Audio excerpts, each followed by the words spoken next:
le programme de la TSTV. Il est 20h, c'est l'heure du journal. Tout de suite, les titres. À Louga, les habitants de Panel Mafal se sont réunis à la préfecture de Louga pour la préparation du grand magal de Touba Palen Mafal. Nous y reviendrons dans ce journal avec Gorombodj. À l'instar des autres villes du Sénégal, la journée de la femme a aussi été célébrée dans la région de Kédougou. L'arrondissement de Banda Fassil a fêté à Ibel où les femmes ont battu le macadam pour le respect de leurs droits. L'intégration de l'égalité homme-femme dans l'approche multisectorielle de la nutrition au Sénégal reste une réalité au Sénégal.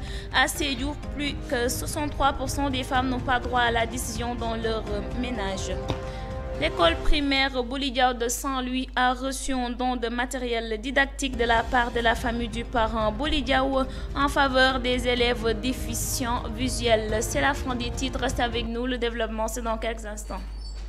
mbokk yi juróom-ñetti waxtu moo jot waxtu wi ñeel xibaar yi ci kàllaamay Kocc li gën a fës ñu dooree ko ak ponk yi mooy ña yeewoo ca diwaanu Louga ca gox bu ñuy wax Palen Mafal def nañ ab ndaje ngir rek waajal lii di grand magal bu Touba Palen Mafal daañu waxaat ci ba tey lu ñeel ak yelleefu jigéen ñi daal dinañ ko amal ca Kédougou ca biir arrondissement bu Banda Fassi ca Ibel daañ ci ànd ak Mamadou Cissé ci ab reportage ba tey dañuy daal di dem ca diwaanu Saint-Louis wax ci lu ñeel jàng ak jàngale ca l'école primaire Boli Diaw nga xam ni dañ fay tàggat ay ndaw yoo xam ni seen gis-gis dafa daal di tàggatémbe leneen lu ñeel intégration ak égalité góor ak jigéen rawatina ci seen biir néegu sëy nekk na lu jigéen ñi di ñaxtu foofee ca diwaanu Sédhiou ana Clémentine Senghor lañ ciy daal di àndal mbokk yi loolee mooy ponk yi gën a fës nees kiis ñu daal di koy faram-fàcce.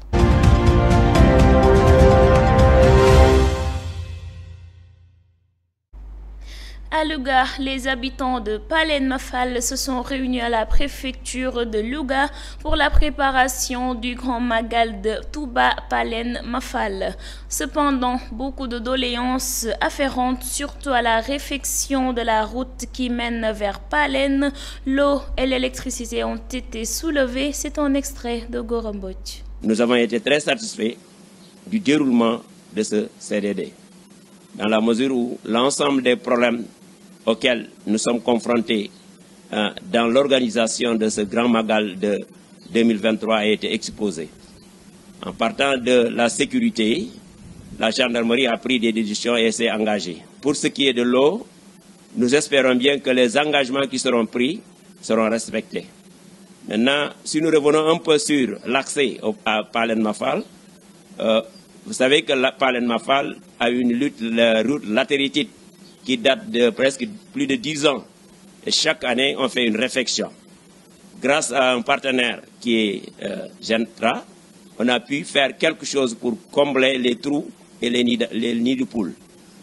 Et nous avons même eu des tas d'atérites qui ont été mis en place. Malheureusement, au dernier moment, nous avons été confrontés à l'épanage, ça veut dire nous avons été confrontés à un problème technique qui n'a pas permis de terminer ce travail. C'est pourquoi nous lançons un appel à l'ensemble des sociétés qui sont sur place. Nous pensons surtout à CSE, Ageroute et Sotracom, qui peuvent nous aider à terminer ce travail-là. Maintenant, ce qui est de la coupe de bois.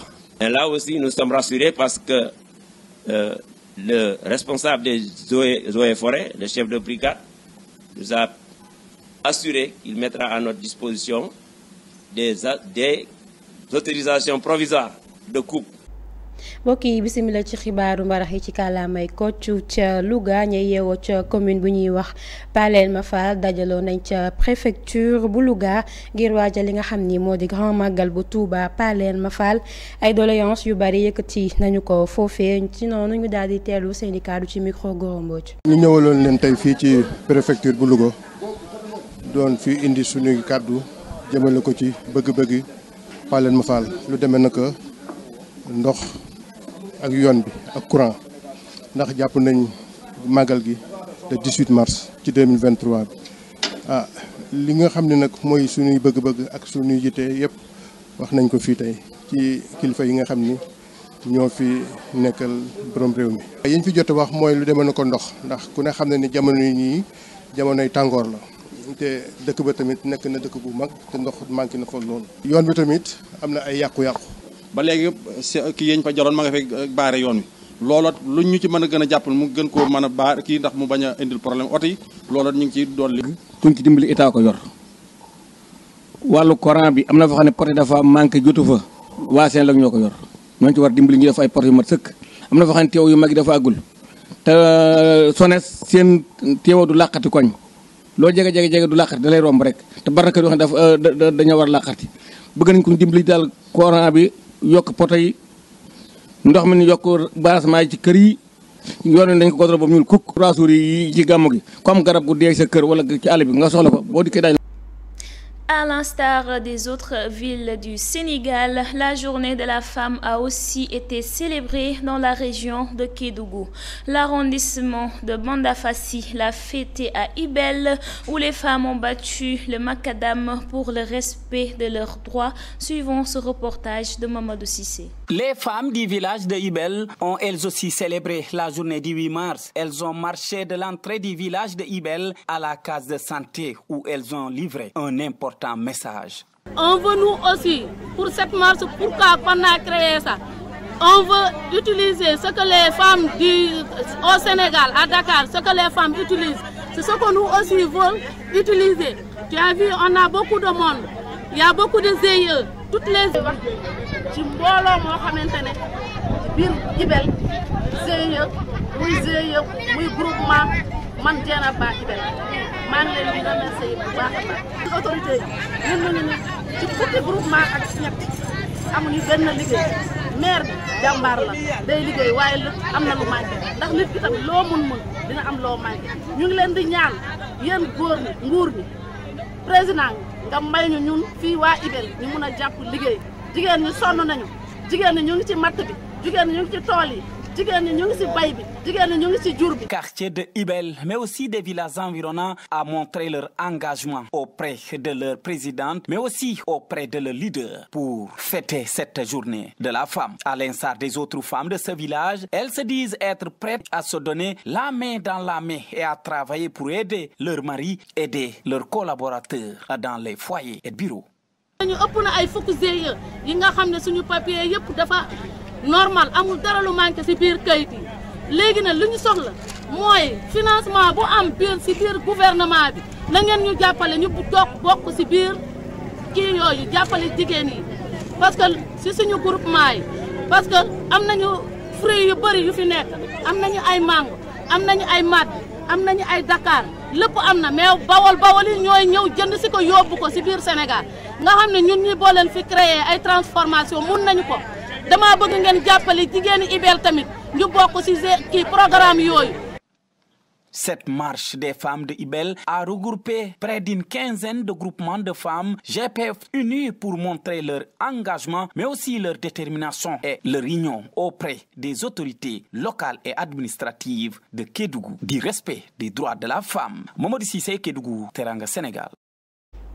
mbokk yi ba tey dañuy wax ci bés bi ñu jagleeloon ak yelleefu jigéen ñi foofee ca diwaanu Tambacounda Kédougou ñoom it daal di nañu ko màggal arrondissement bu Bandafassi foofee ca diwaanu Ibel dañ ko doon féete jigéen ña nag ña ngay ñaax li nga xamante ne ni moo di xeex seen ak yelleef ci noonu kii di Mamadou Cissé ca diwaanu Kédougou moo ngi si defar reportage.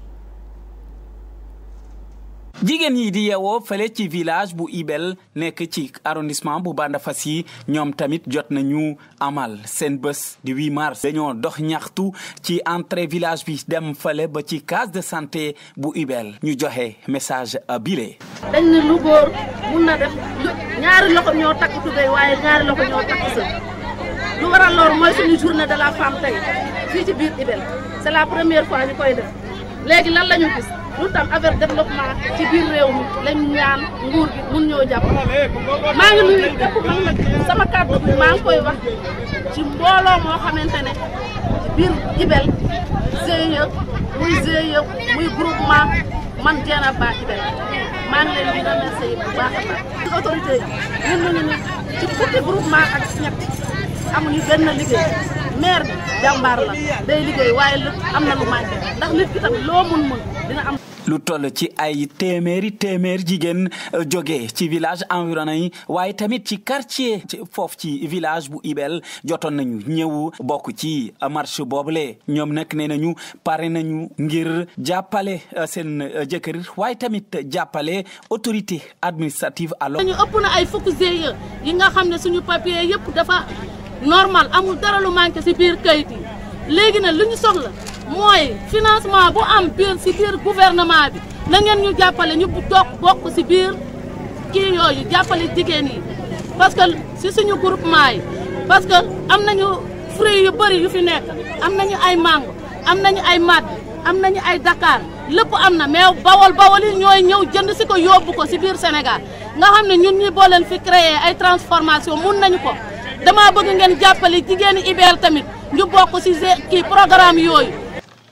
ci marche bi nag ñu ràññee ci ay groupement femmes yu bëree groupement jigéen ñi jot nañu jàppante ngir marche bi réussir foofu ci Ibel amal tamit panel ak match de football loolu yëpp ngir neexal seen journée boobu foofu ci Ibel pare nañu ngir jàppalante ak autorités yi ngir ñu mën a respecter les droits de la femme foofu ci Ibel Kédougou Mamadou Cissé Teranga. L'intégration de l'égalité homme-femme dans l'approche multisectorielle de la nutrition reste une réalité au Sénégal. Le potentiel économique des femmes dans le milieu professionnel du travail demeure faible car d'autres zones reculées du Sénégal pensent que la place de la femme est au foyer. À Sédhiou, plus de 63% des femmes n'ont pas droit à la décision dans leur ménage, nous dit Moustapha Diédhiou, le directeur général du bureau SAER, au micro d'Anna Senghor.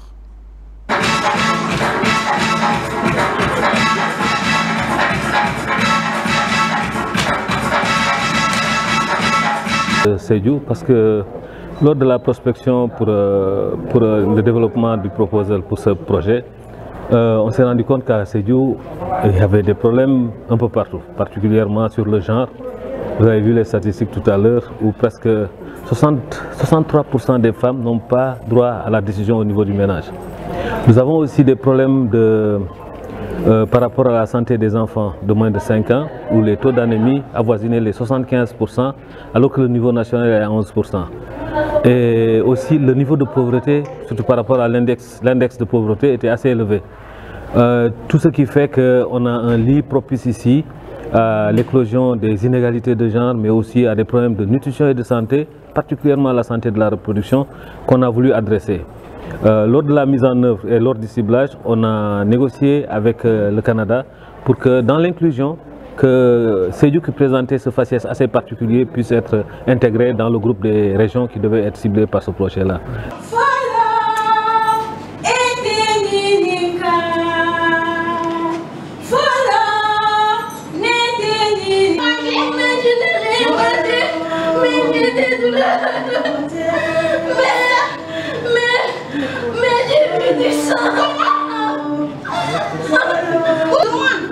Et je déplore de te concentrer sur tes études et de surtout laisser les garçons. Ok? D'accord, maman. J'ai vu un prétendant qui se trouve à l'extérieur. Il a beaucoup d'argent et qui est tellement riche, il a des voitures comme ça, tu vois. Silence. Ici c'est un hôpital. Vous n'êtes pas... Silence quand même. Sa fille a perdu la vie lors de l'accouchement. Elle a eu des pertes de sang. Elle est morte avec la fille qui portait dans son ventre. Non seulement cette fille, on l'a forcée à se marier, or qu'elle n'avait pas l'âge de se marier. Donc, qui vient à peu près lutter contre la pauvreté. Parce que lorsqu'on parle de Sédhiou, on pense à la pauvreté. Mais on peut avoir aussi une autre appréciation.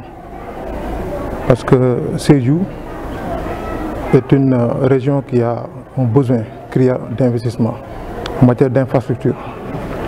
Donc c'est l'objectif aujourd'hui déjà de ce projet, de venir accompagner les femmes surtout en matière de nutrition, adossé un peu à l'aspect genre.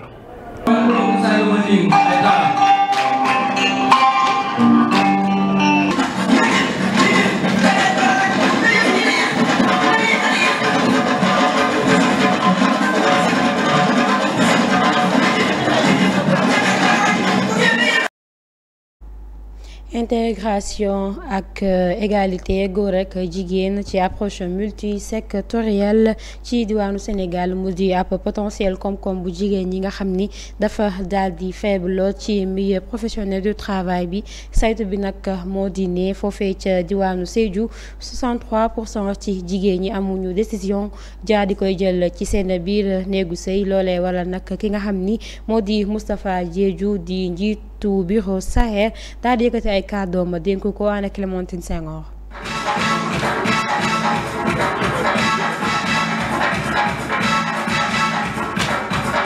dafa am projet bu ko jiitu mu tudd PINK projet intégré de nutrition dans les régions de Kolda ak Kédougou ñu dawal ko 2015 ba 2020 yàlla def ñu am si ay résultats yu am solo mais ban defee analyse ñu xam ne Sédhiou Kaffrine Tamba boo leen xoolee ak Kolda Kédougou ñoo am bokk même melokaan si loo xam ne dem na si mbirum wér-gu-yaram bi ak dundu xale ak mag ñu ne kon nan fexe ba gox yooyu ñu mun leen dugalaat si deuxième programme bi loolu moo tax ñu dugal Sédhiou si programme bi ban xoolee kayit yi jàngat ko gis na Sédhiou nekk na dëkk boo xam ne ndóol bi xaw na sori boo ko nattee ak moyenne nationale bi doublé na ko xale yu xiiboon aussi xaw na bëri boo jëlee moyenne nationale Sédhiou pratiquement da ko doublé mais ñu gis ne mbirum aada ak cosaan dafa dem ba parfois day nekk gàllankoor si jigéen nu war a taxawee boppam maanaam si nekkin si kër gi nekkin si pouvoir de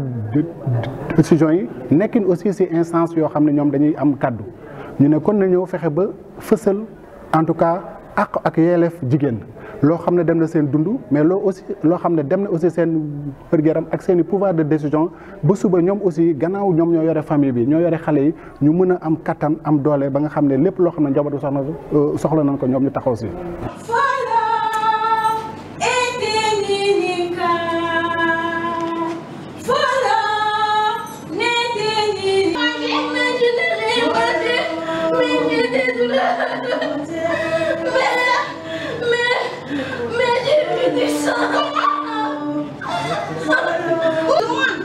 Et je t'implore de te concentrer sur tes études et de surtout laisser les garçons.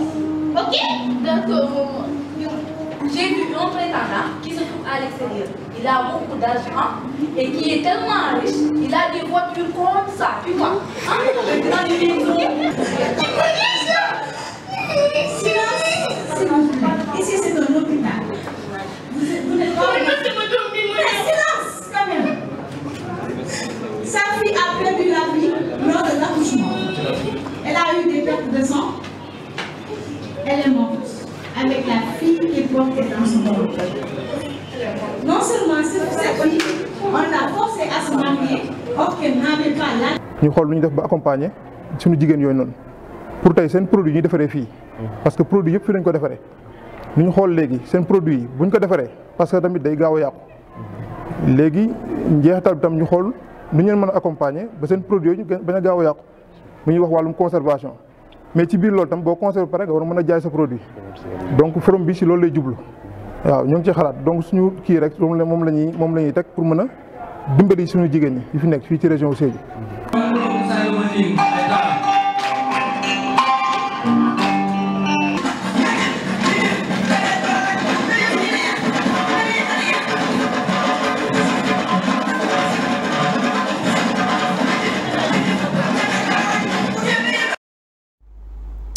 Terminons cette édition avec l'école primaire Bouli Diawo de Saint-Louis où un important don de matériel didactique a été donné de la part de la famille du parent Bouli Diawo en faveur des élèves déficients visuels.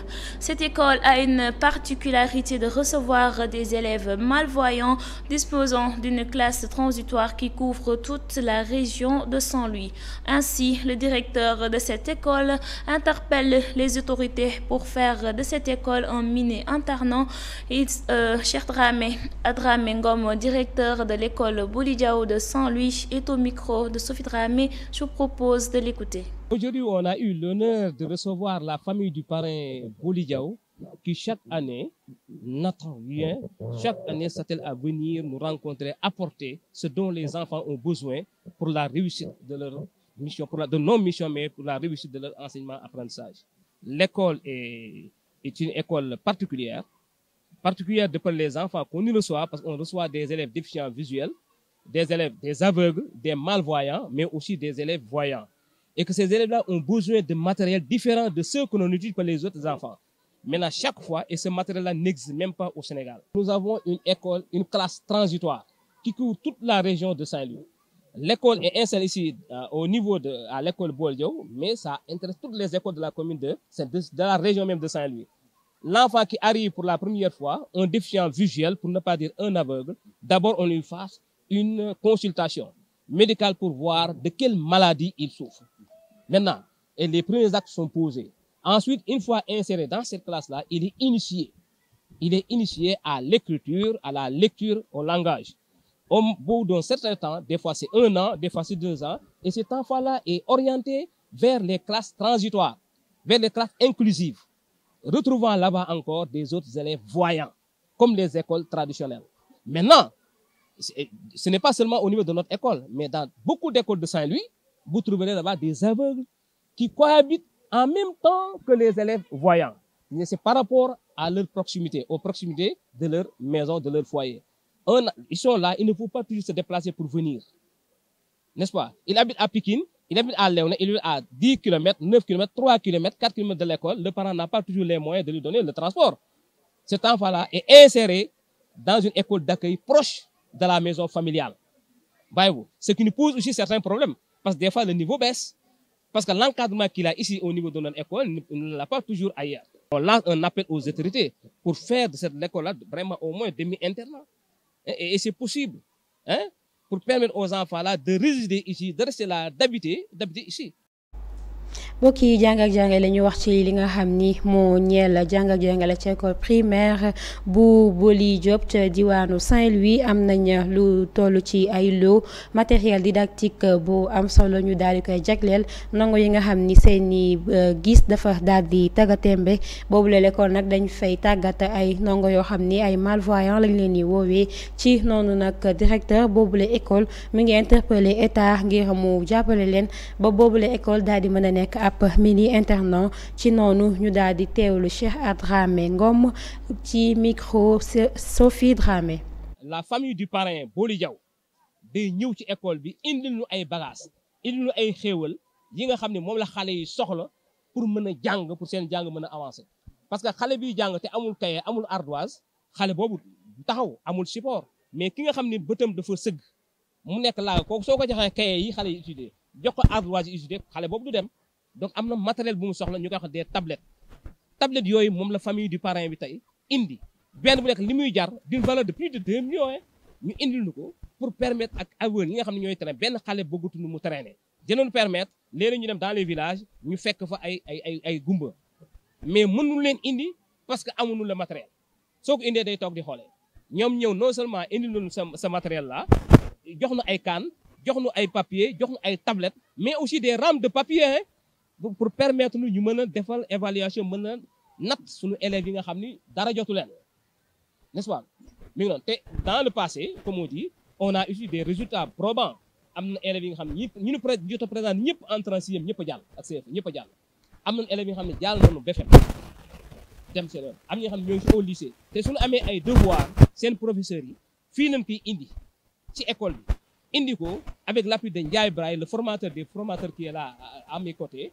qui forme les enseignants à pouvoir faire face à ces enfants ba tax ñoom ñu mën a dimbali mos xale yi.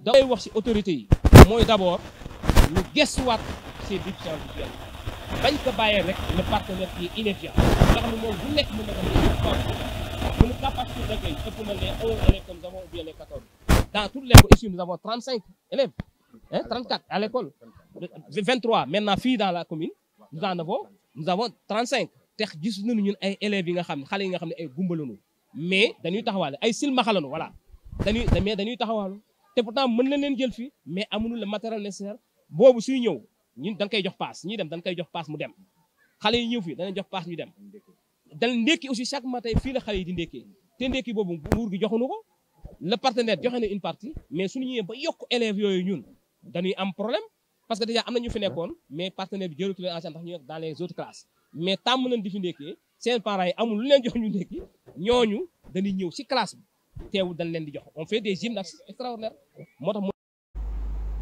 Mesdames et messieurs, c'est la fin de ce rendez-vous d'information. Merci de l'avoir suivi. Restez fidèles aux autres programmes de la TSTV. Merci à Lamine Sow, DJ Lan et El Hadji Assar pour la partie technique. Bonsoir. mbokk yi jërë ngeen jëf loolee moo daal di buur xibaar yi ci kàllaamay Kocc ñu ngi jaajëfal Lamine Sow DJ Lan ak it El Hadji Assar ñi xare woon ci xarala gi wooyu leen di seetaan suñu ay programme fii ci Teranga Sénégal jërë ngeen jëf.